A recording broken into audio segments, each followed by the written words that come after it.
చిన్నప్పుడు హైదరాబాద్ ఇలా లేదు, ఇప్పుడేంటి ఇంతలా మారిపోయింది అనేది ప్రాక్టికల్ గా చూస్తున్నారు.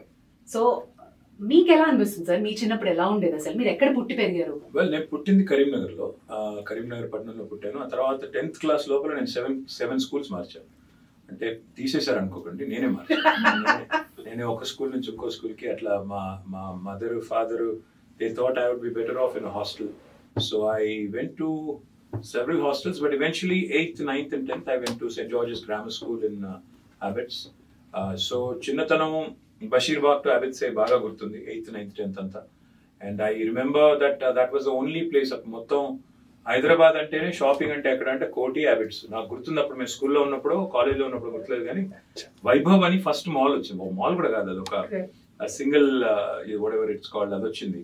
దానికే తెగ బిల్డప్ ఇచ్చారు, ఒక అబ్బో ఇది అసలు ఒక్కటి వచ్చింది, అసలు ఇంకా చాలా జరిగిపోయింది.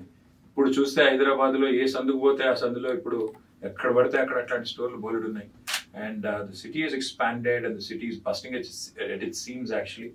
And it has just grown and it has grown into a brilliant city. నాకు ఒకప్పుడు ఎవరో చెప్పారు, కులీ కుతుబ్ షా అంట హైదరాబాద్ కి ముగ్గు పోసినాడు అన్నాడంట. ఈ హైదరాబాద్ అంటే ఒక చెరువులో చేప పిల్లలు పట్టణాన్ని చేప పిల్లలు ఉండాలి అని ఉర్దూలో ఏదో కప్లెట్ ఉంది, మర్చిపోయాను. సో ఆ స్థాయిలో ఉండాలి హైదరాబాద్ జనాభా, అట్లా పెరగాలని కోరుకున్నారంట ఆయన. అదే స్థాయిలో ఈరోజు హైదరాబాద్ నిజంగా కూడా దేశవ్యాప్తంగా చాలా మందిని అట్రాక్ట్ చేస్తుంది, దేశవ్యాప్తంగా చాలా మంది వస్తున్నారు.